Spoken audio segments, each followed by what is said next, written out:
Was there anyone on the album that you didn't get to collaborate with due to scheduling or anything like that? Yeah, Willie Nelson. That would have been dope, but I don't think he was. I think he was a little, I don't know, maybe like skeptical or something. But I wanted to do something really cool. You know, I was raised on him. My dad was like a huge Willie Nelson fan, so. Did you approach him? Yeah, I was talking back and forth to his manager. Like it almost happened at one point. I was gonna, you know, driving a bus out there and like show him the tracks I thought he should be on, but it just didn't pan out. How did you link up with Yellow Wolf? Why did you choose to showcase him on this album?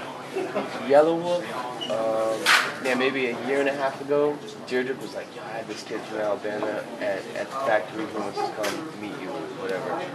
You interested or whatever? And I was already like knowing about him. I already had his mixtape, so I was like, it's natural for him to come over, whatever.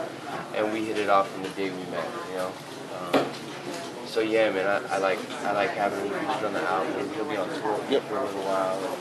I want to see Yellow grow up. You know what I mean? He's still talented. On that track for Let's Go, everybody kind of has a similar flash flow. Was that chosen ahead of time, or what happened with that? I think it's the tempo. Everyone like raps double time, and I have like, you know, 3 of the dopest fast rappers right there, you know. So Busta actually was the first one to be on that song.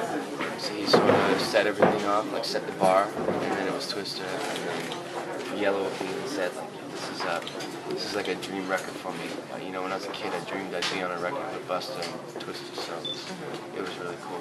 You're looking at right now? Not necessarily looking, like, what do you mean, just that I love, that I think is good? Yeah, I think like the Odd Future kids are amazing, you know?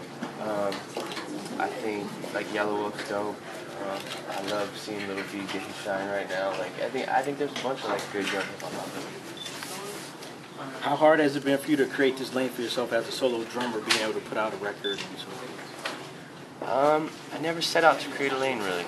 I just, you know, after Blink broke up, Transplants broke up, I was a solo musician, you know what I mean? And then spent, you know, 6 years playing with AM, and just during that time, I think everything was just heavily rooted in hip-hop music and electronic music.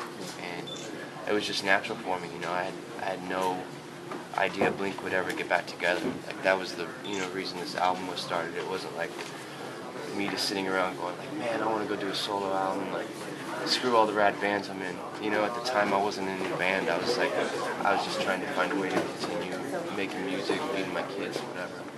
Would you ever collaborate with Rihanna, and why do you think people keep trying to fit you two together? That's a good question. Yeah, man, I would definitely play on an album or something like that.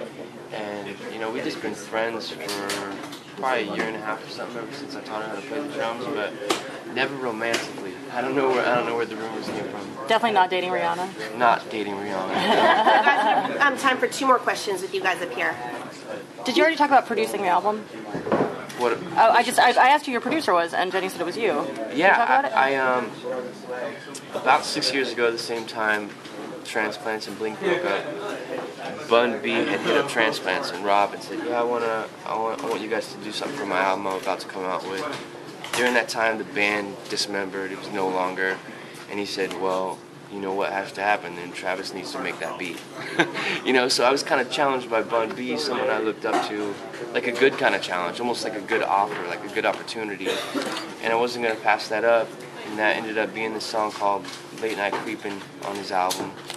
And then I just made beats from that, and, you know, kept doing remixes, just, I don't know, just never looked back, you know?